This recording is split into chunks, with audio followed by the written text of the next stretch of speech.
Yo, balik lagi kita sama gue Victor di Crucible Coffee. So, hari ini gue mau bahas soal alat yang cukup muktahir. Belakangan sering orang banyak sering pakai. Kita sebut alatnya ini VST Coffee Refractometer. Bentukannya begini. Mirip Digivice bro. Kalau ada yang pernah main Digimon yang gini-gini. What's that? Killmon! Jadi ini alat ini dipakai buat apa sih? Alat ini dipakai buat ngukur yang namanya TDS. Jadi TDS itu apa? Ntar gua akan jelasin juga di video ini. So, stay tune terus guys di Curious People Coffee Channel. Kita akan bahas soal TDS, cuman sebelum ke sana, gua akan ngebrew kopi dulu karena untuk ngukur TDS itu kita harus butuh sebuah minuman kopi, sebuah larutan kopi. Dan yang kali ini gua akan seduh adalah kopi Rwanda. Gua pakai air aqua dengan suhu 90 derajat Celcius. Jadi gua udah siapin beans-nya 15 gram.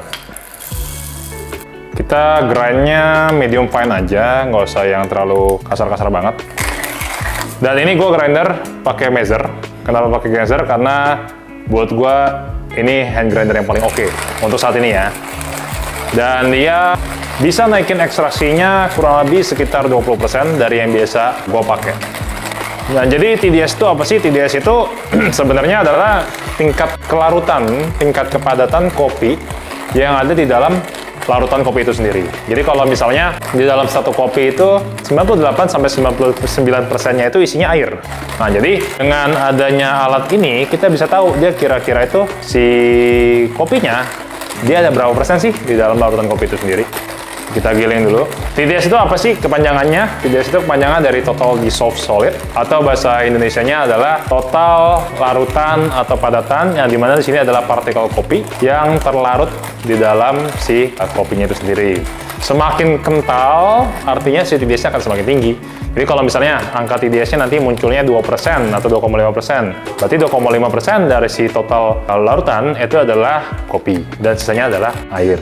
Kalau di manual brew, biasanya angka TDS-nya itu sekitar 1,2 sampai 1,5%. Tapi kalau di espresso, itu angka TDS-nya bisa sampai 8 sampai 12%.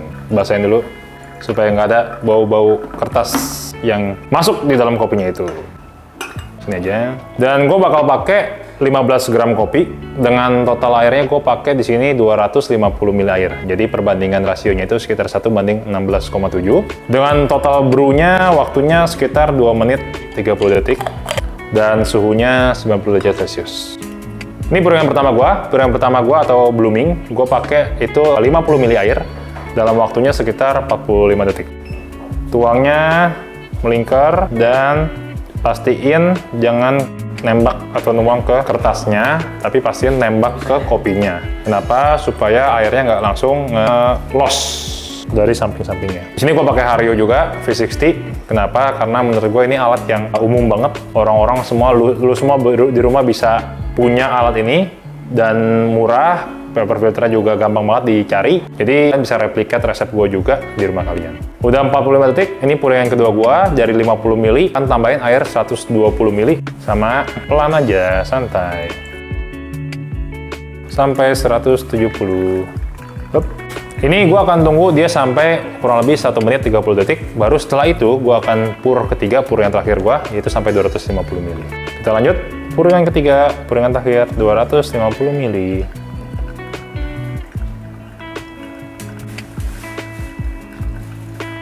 Buat kalian yang baru mulai ngebrew V60 pertama kali, saran dari gua adalah kalian harus sering-sering ngebrew untuk ngestabilin flow air kalian.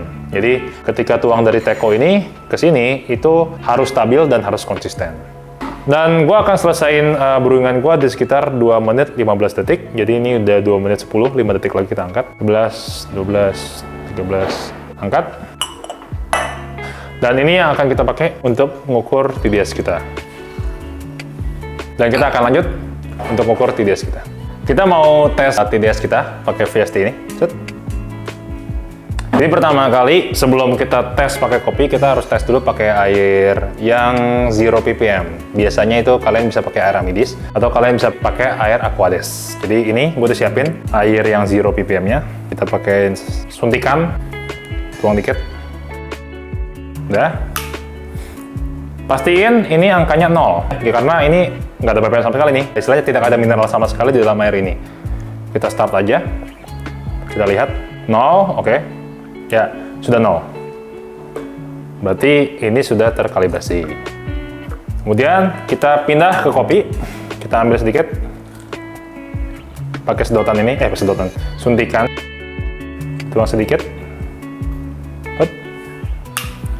Kita lihat, lagi reading 0,92. Kita lanjut lagi. 0,98. Kita lanjut lagi. 1, lanjut lagi. Akan terus kita pencet si reflektometernya sampai angkanya stabil 3 kali berturut-turut di angka yang sama. Ini masih naik terus nih. Tadi dari 0,98 naik sampai 1,06. Naik lagi 1,08. 1,08 stabil. 1,08. Jadi gue bisa bilang alat ini membaca bahwa si kopi yang tadi kita seduh dia di angka TDS 1,08, yang artinya dari dalam satu larutan ini 1,08%-nya itu kopi dan sisanya itu adalah air biasa gitu. Itu kurang lebih pembahasan soal alat reflektometer ini dan bagaimana cara pakainya dan kegunaannya untuk apa sih? Kegunaannya ketika kalian lihat ini 1,08%, itu sebenarnya masih di bawah standar SCA yang baik gitu. Yang baik adalah minimalnya 1,15%. Artinya kita harus naikin lagi TDS-nya dengan cara bisa kita naikin dose-nya, kopinya bisa cara juga dengan kurangin airnya, atau juga kita bisa naikin ekstraksinya dengan cara grind size lebih halus. Jadi itu kegunaan alat reflektometer ini sebagai alat bantu kita ketika kita menganalisa hasil seduhan kita. Thank you.